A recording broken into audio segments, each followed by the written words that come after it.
Bonjour, c'est Stéphanie. Bienvenue sur le podcast Tu joues ou quoi, dédié à l'univers du jeu de société. Suivez-moi, je vous emmène dans les coulisses, à la rencontre des acteurs de ce monde très créatif. Cette semaine, je reçois à mon micro Christine Alcouf et Ludovic Maublanc, les co-auteurs du jeu Les Toits de Paris, qui sort en cette fin septembre chez Kif Éditions.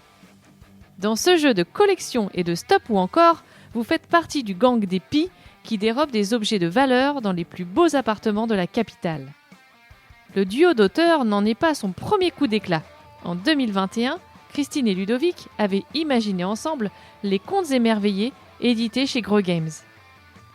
Dans le milieu ludique, Christine Alcouf est aussi très connue pour ses talents d'illustratrice. J'ai rencontré Christine et Ludovic au sommet des Jeux, une semaine entre vacances ludiques et rencontres professionnelles, qui se déroulait fin août dans la station savoyarde de Valménier.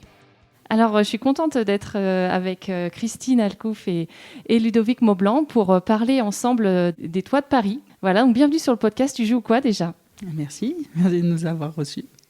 Merci Ludovic. Mais merci à toi. L'idée, c'est forcément qu'on parle principalement du jeu, comment vous avez conçu et travaillé ensemble sur ce jeu. Peut-être déjà avant de démarrer, qui peut me faire le pitch du jeu, m'expliquer rapidement de quoi il s'agit ? Eh bien, Les Toits de Paris, c'est un jeu de collection et de stop ou encore. En fait, on est des voleurs, on s'introduit dans les beaux immeubles parisiens par les toits, tels des cambrioleurs de haute volée. Et l'idée est d'aller cambrioler donc, les beaux appartements et de récupérer des tableaux, des œuvres d'art, etc. Et on va essayer de les collectionner, d'en avoir le plus possible de chaque catégorie. Et tout ça avec un système de stop ou encore un peu vicieux, où on va essayer d'avoir la meilleure collection tout en pourrissant la collection des autres joueurs. Voilà, c'est un peu l'idée. Et en évitant l'inspecteur. Bah oui, évidemment. Bien sûr. Alors, comment c'est né justement cette idée ? C'est parti d'où ? Et c'est parti de qui ? Là, la particularité, c'est que Christine, tu es à la fois l'illustratrice, mais aussi l'autrice. Oui, tout à fait. Voilà, donc c'est ta deuxième création et deuxième collaboration tous les deux réellement, en co-auteur. Tout à fait. C'est le deuxième proto qui arrive à l'édition. On a travaillé sur quelques autres protos également. Mais voilà, pour l'instant, c'est des choses en cours de travail et qui peut-être ne verront jamais le jour. Voilà. Ok, donc en tout cas, le deuxième édité. Ouais. Alors, qui a eu l'idée ? C'est parti comment ? C'est vraiment une discussion ensemble. C'est moi qui ai dit un jour à Ludo, alors qu'on était à Valence tous les deux, à l'atelier La Cafetière, où il est avec ses collègues, que je ne vais pas tous citer, car ils sont nombreux, où je lui ai dit « j'aime bien les stop ou encore, si on faisait un stop ou encore ». Et donc, on a commencé à réfléchir à ce à quoi ça pouvait ressembler. Et du coup, dans la discussion, on a ajouté des éléments et ça a commencé à dessiner le jeu. D'accord, donc c'est parti de la mécanique, quoi. Ouais. Tu t'es dit, tout à fait, j'ai envie de faire ça. Et d'ailleurs, au début, le thème n'avait rien à voir. Alors justement, Réellement. C'était quoi au départ ? Comme c'était surtout de la mécanique, j'ai passé à Ludo certaines images que j'avais d'une planche d'insectes. Donc j'avais réalisé des insectes un petit peu dans un style géométrique pour un challenge quelques années avant. Et du coup, il a récupéré chacun des insectes pour les attribuer à certaines collections. D'accord. Voilà. Donc on avait un filet à papillons et on allait attraper les coccinelles, les menthes religieuses, etc. D'accord, il y avait cette idée de collection, mais Exactement. Team Nature. C'est ça. Et alors, comment ça s'est transformé, justement Alors ça, c'est un peu aussi moi. J'ai fait jouer à mes groupes d'amis le jeu à l'état de proto. À un moment où on avait déjà eu la discussion avec l'éditeur Kif Éditions autour de ce jeu. Et il y avait une personne parmi ses amis qui était très mal à l'aise à l'idée de jouer avec des insectes. Et je me suis dit que c'était quand même à la fois pour moi pas un thème incroyable dans le sens où il n'y avait rien qui le rattachait mécaniquement. Enfin, si le fait d'attraper ça marchait bien, mais c'était pas quelque chose où on se disait mon Dieu, c'est évident que ce thème doit être celui-ci. Ça pouvait être changé. Et je voulais pas que ça prive certains joueurs d'avoir envie de faire des parties, d'avoir des insectes sur la table, éventuellement des enfants ou des jeunes qui n'étaient pas à l'aise aussi, mais voilà, y compris chez les adultes. D'accord. Pourquoi on va avoir des insectes super mignons ? Là, c'était pas mignon, c'était d'accord. design, mais c'était pas une vocation de sympathiser l'insecte non plus. Ok. Et alors, Ludovic, toi, tu interviens à quel moment ? Vous avez vraiment travaillé dès le départ ensemble ou vous avez cheminé un peu chacun de votre côté ? Non, dès le départ, en fait, effectivement, comme l'expliquait Christine, on a discuté de cette histoire de stop ou encore. Et en fait, le stop ou encore, c'est une grande famille. Il y a pas mal de jeux dans le stop ou encore. Et la discussion était qu'est-ce qu'on pourrait amener de différent, c'est quoi la mécanique de jeu qui pourrait être cool. Et en discutant, on a eu une idée, on l'a testé très vite sur 4 morceaux de papier découpés comme ça, et on s'est dit ça marche pas mal, ça peut être rigolo. Et là, ça valait le coup de faire un proto, et c'est là qu'on a trouvé les insectes et qu'on a fait ça. Vraiment, on a avancé de concert sur le truc, on a testé chacun de son côté. En fait, on a eu très vite, on va dire 75-80% du jeu, on va dire.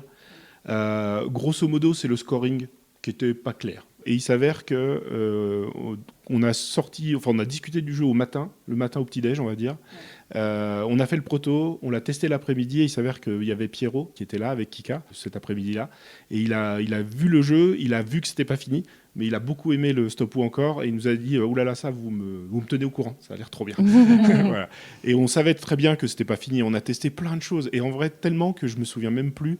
En fait, c'était tellement pas bien que je les ai pas retenus, en fait, mais on a eu plein de systèmes, de trucs très compliqués, on est passé par des étapes. En fait, pour ces 20% qui manquaient, on a pas mal tourné en boucle pour finir par trouver ce qui est la mécanique actuelle et qui est finalement assez évidente. Et on se dit, mais pourquoi on n'y a pas été directement ? On n'y a pas pensé. Voilà, c'est ça, on n'y a pas pensé. Il faut un déclic parfois, oui. Ouais, des fois, c'est ça. Ou laisser reposer un peu. Ou... Exact. Et donc, on a fini le jeu avec le thème des insectes, signé le jeu avec Kif, et puis effectivement, il y a eu cette étape où Kif aussi, de son côté, a eu des retours, les insectes, pas fous. Et puis là, on a commencé à réfléchir à un thème, et on a fait une grande liste. Et on est passé par un cambriolage de musée, mais on s'est assez vite dit que ça marchait bien avec l'histoire du cambriolage, la police ou le gardien qui te court après, la collection d'objets rares que tu veux récupérer. Et le fait de pouvoir embêter les autres aussi. Exactement, ouais, on a des voleurs pas très sympas qui essayent de pourrir les autres joueurs. Et on a eu assez vite du coup une idée d'un musée. Et après, Christine, en réfléchissant à ce qu'elle pouvait illustrer, parce que c'était aussi l'idée qu'elle se fasse plaisir sur les illustrations, elle s'est dit, mais en fait, dans un musée, ça va être un peu tout pareil, alors que si c'est dans un appartement, je peux faire plus de choses différentes. Donc on a fait ça, et je sais plus, au fur et à mesure des échanges, on a inventé ce gang des Pies de Paris, et qui nous plaisait bien. Il y avait le commissaire Rossignol qui a apparu, donc c'est devenu assez sympa, et on a créé ce petit univers. Il y avait un petit clin d'œil à la nature quand même. Avec les pieds des rossignols. Oui, cette métaphore filée des oiseaux et tout ça. Et oui, effectivement, tu le dis, mais il fallait que tu aies aussi l'inspi derrière. C'est ça. En fait, sur le musée, j'avais vraiment peur que si on avait un musée classique, contemporain, tel qu'on l'imagine à l'heure actuelle, ce soit vraiment du mur blanc un petit peu statique pour mettre en valeur l'œuvre, parce que c'est comme ça que ça se passe en règle générale. Et que ce soit un élément intéressant, mais pas de très très grande taille, sur un fond blanc ou quasi, et que ce soit... presque un peu austère pour les joueurs, que ça donne une impression d'ennui visuellement. Donc j'avais pas, ça me bloquait un petit peu. Je me disais, mais j'ai pas envie de me lancer là-dessus, en sachant que ça va être hyper compliqué de rendre ça fun. Alors que sur les illustrations telles qu'elles sont là, ça reste des objets, donc c'est pas le truc le plus funky de la Terre non plus. Mais au moins avec l'environnement un peu baroque, avec les tapisseries, etc., il y a une variété colorée, et puis ça contribue à dessiner cet univers qu'on a réfléchi au fur et à mesure de la création, avec l'éditeur aussi. Et alors justement, il y a eu plusieurs esquisses différentes pour aboutir au travail final. Ça a été quand même un travail assez long, ou pour toi, ça a été assez évident rapidement? Alors, il y a d'une part le concept et d'autre part la réalisation. C'est des illustrations sur lesquelles j'ai passé pas mal de temps, comparé à d'autres sur lesquelles je peux travailler pour d'autres jeux. Donc ça a été un petit peu long dans la réalisation. Ça a été un petit peu de mise en place aussi pour le style. Parce qu'on était parti... déjà, tu te rappelles quand on parlait d'Arsène Lupin ? Donc on avait envisagé que ça puisse être un petit peu... Puisque c'est assez proche, en fait, en termes de thème. Mais au final, on a choisi de ne pas thématiser entièrement le jeu sur Arsène Lupin pour pas avoir de risque de comparaison avec la série, d'autres éléments.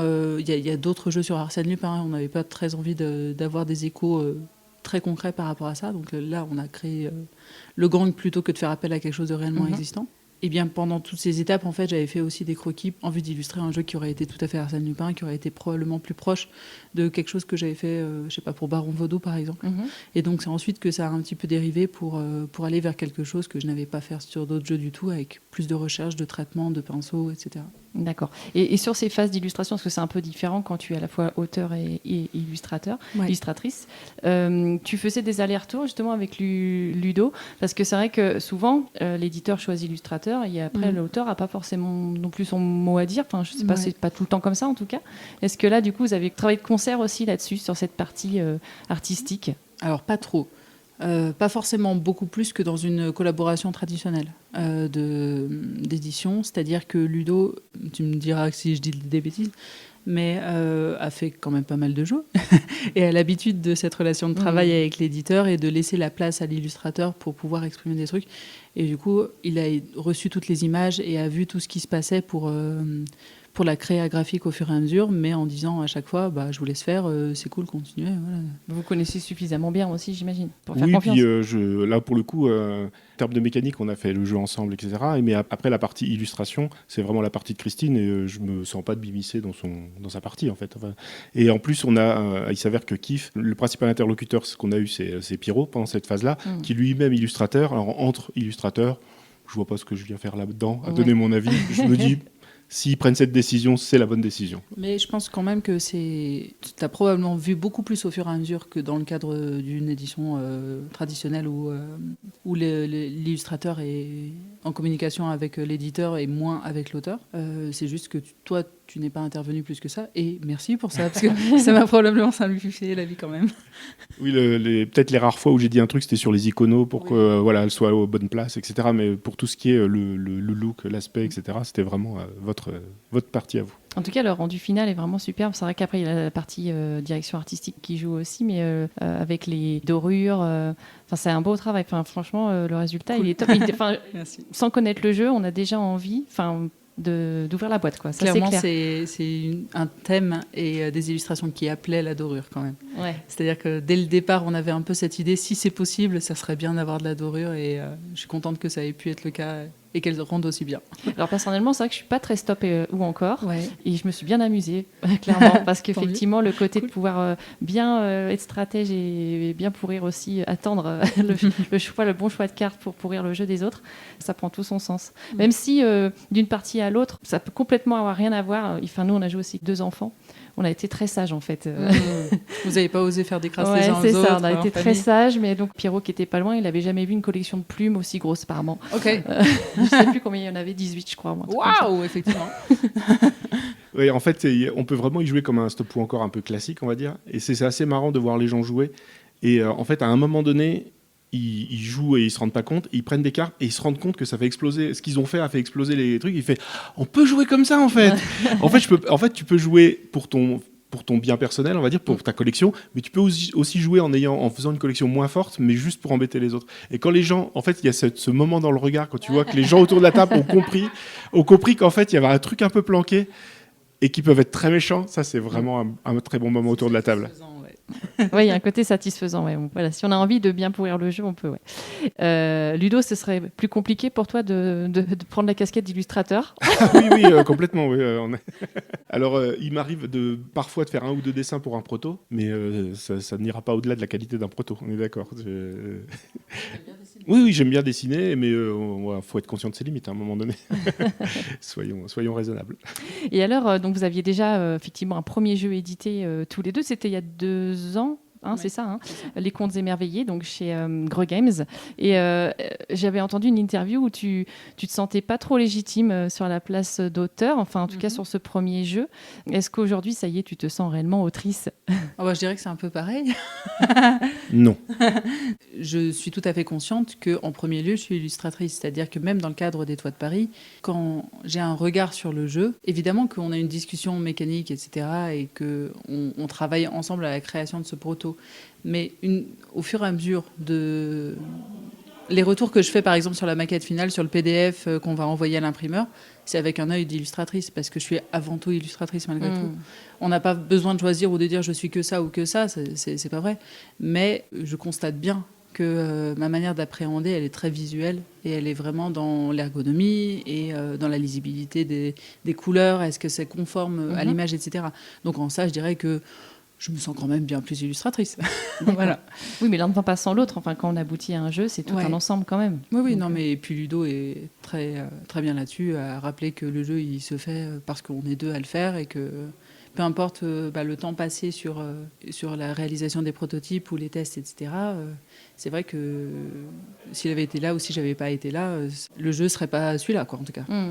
Oui, complètement. En fait, ça n'a pas vraiment de sens quand on est auteur co-auteur à plusieurs, quand on fait un jeu à plusieurs, ça n'a pas vraiment de sens de dire machin a fait plus que bidule ou ou c'est lui qui a eu l'idée. En fait, les jeux, quand on les fait à deux ou enfin à plusieurs, quel que soit le nombre en fait, mais c'est vrai que souvent c'est des duos.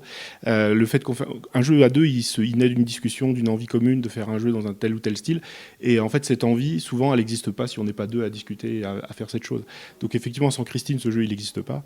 Pour le coup, on est vraiment co-auteur sur ce jeu 100%, sans aucune ambiguïté. Et alors, donc, est-ce qu'il y a d'autres projets ensemble, encore tous les deux, en co-autorat Tu parlais de proto tout à l'heure, mais donc, ça bosse dur, là Dur, pas si dur que ça, non, mais non, depuis quelques mois, parce qu'il commence à dater ce truc quand même. On a un petit jeu d'affrontement de joueurs assez abstrait, où il y a un léger thème, mais c'est quand même plutôt du domaine de ces jeux à deux abstraits, qui commence à ressembler à quelque chose, franchement. Et pour l'instant, qui s'appelle Thé ou Café. Et voilà. Il y a quelqu'un qui joue le thé, il y a quelqu'un qui joue le café. Ok. Et on avait aussi un proto sur le thème de Gatsby le Magnifique, pareil, 2 joueurs, qui me paraît plus loin de sa finalisation. Ouais, en fait, principalement, Christine avait envie de dessiner de l'art déco. Et donc, on s'est dit, bon, qu'est-ce qu'on peut faire pour que Christine puisse dessiner de l'art déco ? Et en fait, je trouve qu'on a un chouette thème, qu'on a une chouette idée. Pour l'instant, le jeu marche pas fort. Et c'est un jeu à deux aussi. Mais là, en ce moment, j'y repense un peu de temps en temps. J'ai 2-3 idées. On va voir. Faut qu'on en rediscute. En fait, c'est toujours pareil. Mais comme on a le thé ou café qui est un peu venu entre deux, et il a un peu plus avancé tout seul, on va dire. Parce que souvent, les jeux, on a une idée, on le teste, et au fil des tests, les solutions apparaissent un peu d'elles-mêmes. Donc il se fait un peu tout seul. Et comme c'est un jeu à deux un peu abstrait, à chaque fois que Bruno Catala y joue, il adore, donc ça nous booste. Et il dit, mais il est toujours pas signé ce jeu, j'adore ce jeu. Je fais, ok, ça nous motive. Bah voilà. Donc du coup, voilà, on rebosse dessus, on a bien avancé, on y a rejoué là, il y a quelques jours ici. Voilà, il va commencer peut-être à être temps de commencer à le proposer, on va voir. Ouais, là pour l'instant, vous êtes encore à la phase de travail. Là pour l'instant, on l'a un peu montré aux copains, en fait. On l'a un peu montré à certains éditeurs, mais qui sont avant tout des copains. On n'a pas vraiment démarché en se disant, voilà, le jeu est fini, c'est bon, on peut y aller, etc. Enfin, moi, je marche plus comme ça parce que je ne suis pas vraiment trop un démarcheur et un commercial. Donc, je montre déjà aux copains, puis après, si les copains, ça les intéresse, bah nickel, quoi. Quand idéalement les copains qui sont éditeurs peuvent être intéressés, comme ça a été le cas sur les 2 premiers, c'est vrai que ça simplifie un tout petit peu la démarche de bonjour, voici mon jeu, veuillez y jouer, ça serait très aimable de votre part. Si vous pouviez ne pas le trouver nul, ce serait cool. Oui, c'est plus confortable, puis c'est vrai qu'on peut pas être à l'aise dans tout non plus. Hein. C'est ça. Ok. Qu'est-ce que vous voulez me dire de plus sur les Toits de Paris que l'on n'aurait pas évoqué ? Vous auriez envie de nous partager? Oula. Peut-être rappeler tout simplement le nombre de joueurs, le temps. Ah bah oui, tout ça, un petit peu la fiche pratique. La fiche pratique, alors je pourrais pas commencer par le prix parce que j'en ai aucune idée, mais il va pas être cher, achetez-le. Donc c'est un jeu pour 2 à 4 joueurs. Un jeu de prise de risque et de collection, essentiellement un jeu de cartes. Petite boîte magnétique charmante, avec des dorures assez classe et parfaitement coquées. Donc, ça ira très bien dans votre ludothèque. Je vous le conseille. Voilà. Moi, tu vois, tu peux être commercial en fait. Pas démarcheur, mais commercial, ça marche peut-être. Seulement pour rigoler. Ok. Bah, écoutez, je vous remercie pour cette explication qui donne encore plus envie de rejouer. Ça sort fin septembre, je crois. C'est ça. 29 septembre. 29 septembre. Ouais, tout à fait. La semaine de mon anniversaire, c'est le 25. N'hésitez pas. Faites un cadeau à Ludo. Pensez-y. Achetez le jeu, ça fera mon cadeau.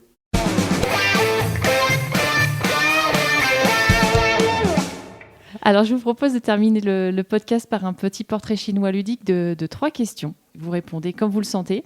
Commençons par toi, Christine. Si tu étais... la peur, je vois dans son regard. J'ai peur, je vais rester comme de ronde-flanc, ça va être... Si tu étais un mode de jeu, lequel serais-tu ? Solo, compétitif, coopératif, semi-coopératif ? Dans la personnalité ou dans ce que j'aime ? Ouais, plutôt, enfin ce qui te représente, ouais. Ce qui me représente. Peut-être un jeu solo quand même. Ah ouais. Oui, c'est moins méchant que de dire semi, quoi. Ah bah il y en a qui n'hésitent pas, hein, tu sais. C'est vrai, moi j'hésite un peu. Moi je vais plus être jeu en équipe, je dirais. D'accord. Affrontement, mais en équipe. Enfin, une équipe contre une autre équipe. Ah ok, d'accord. Voilà. Oui, c'est vrai qu'il n'était pas sur ma liste celui-là. Si tu étais, Ludo, une mécanique de jeu, laquelle serais-tu parmi tout ce qu'on connaît, deck building, poste d'ouvrier? Je serais une mécanique originale que j'aurais inventée. Et ce serait trop classe. Mais j'en ai aucune idée pour l'instant. Et qui n'existe pas Et encore. qui n'existe pas encore. Bouh. Il faut faire en sorte en fait que sur n'importe quelle action de jeu, tu considères qu'à partir de maintenant c'est une mécanique. C'est un jeu où de piochage de cartes, tu sais, ou de trucs. Trouve quelque chose qui soit vraiment qui donne l'impression de la nouveauté, alors qu'au fond, dans la plupart des jeux, c'est rare la nouveauté quand même. Donc pars sur de l'existant et redécore-le un petit peu. C'est pour ça que Christine, c'est ma co-autrice, elle me cadre. Ouais, il faut te cadrer, c'est ça, c'est nécessaire. C'est ça. Non. Christine, du coup, même question. Est-ce qu'il y a une mécanique de jeu qui te correspondrait? Je dirais de discernement visuel. Ah. Ou quelque chose ou de discrimination visuelle, ce genre de choses. D'accord, ouais, effectivement. Ça... Parce que j'aime bien observer des choses. Différentes choses, ça pourrait être pas mal. Ah ouais, j'aime bien. Ouais. C'est le même éditeur. La question, la dernière en général, c'est je pose à l'illustrateur si tu étais un auteur, mais du coup, admettons un auteur masculin. Alors, si tu étais un auteur masculin, oui. Qui serais-tu? Qui serais-je? Et pareil, en termes de personnalité? Parce que je connais pas assez les gens. Ou alors comme une affinité. Comme une par affinité. rapport à, ouais. C'est dur ta question parce que ça demande quand même, par rapport au jeu des gens, de se projeter beaucoup. Mais je vais prendre la solution de facilité en mettant juste un auteur de jeu que j'aime bien en général, Wolfgang Warsch. Voilà. Ok. Bon choix. Alors donc toi, Ludo, si tu étais un illustrateur ou une illustratrice? Christine Alcouf, ça fait Fayot. Ouais. Illustrateur, illustratrice, qu'est-ce que j'aime bien comme illustration? Moi, en fait, je suis assez peu sensible. En fait, je veux dire, j'achète pas un jeu pour les illustrations. Mais comment j'ai mangé son nom. C'est Santiago, son prénom. Weberson, c'est ça? Ouais. Lui, pour le coup, il a vraiment des illustrations qui sortent du lot habituel. Et lui, je vois que ça. Quoi, t'as sa patte, Ceci dit, sur The Great Split, j'avais pas repéré que c'était lui. Peut-être qu'il fait un peu moins comme d'habitude, je sais pas. Mais néanmoins, c'est un jeu que tu avais remarqué visuellement. Oui, tout à fait. Ouais. Donc voilà. Ok. Qui vous pourriez me proposer l'un comme l'autre pour être interviewé à mon micro, s'il fallait balancer un copain ou une copine? Alors pour balancer un copain, on va pas hésiter. Corentin Lebras, il détesterait être interviewé, donc je pense qu'il faut absolument l'inviter. C'est tellement méchant. Je pense qu'il parle beaucoup, lui, non? Non, en fait, il est un petit peu timide et pas forcément. Il déteste parler de lui, donc je pense que ça sera un bon client. D'accord, ok. Je te laisse le convaincre alors pour moi. Ça marche, je lui en parle tout à l'heure. Et Christine, qui pourrait me conseiller? Du coup, j'avais pas du tout réfléchi parce que je me disais que c'est. Ah, c'est un commun? C'est un commun, c'est très bien. Ok, très bien, en commun, ça, on fait ça. Écoutez, merci. Je vous propose de terminer le podcast comme on termine à chaque fois, avec notre phrase habituelle, avec le tu joues ou quoi final ensemble. Ok. Donc, au jeu, les toits de Paris, tu joues ou quoi? Et le tu joues ou quoi, on le fait ensemble. Ok. Alors, les toits de Paris, tu joues ou quoi? J'espère que ce nouvel épisode vous a plu. Si c'est le cas, n'hésitez pas à laisser un commentaire sur l'un des réseaux sociaux de Tu joues ou quoi, comme Bastien Revet sur Facebook, qui aime beaucoup le format du podcast, qu'il juge très intéressant. Merci beaucoup pour vos encouragements réguliers. Le prochain épisode sera consacré à l'éditeur Explorate. Pensez à vous abonner pour ne pas louper l'interview des cofondateurs Anne-Cat et Dimitri. À très bientôt!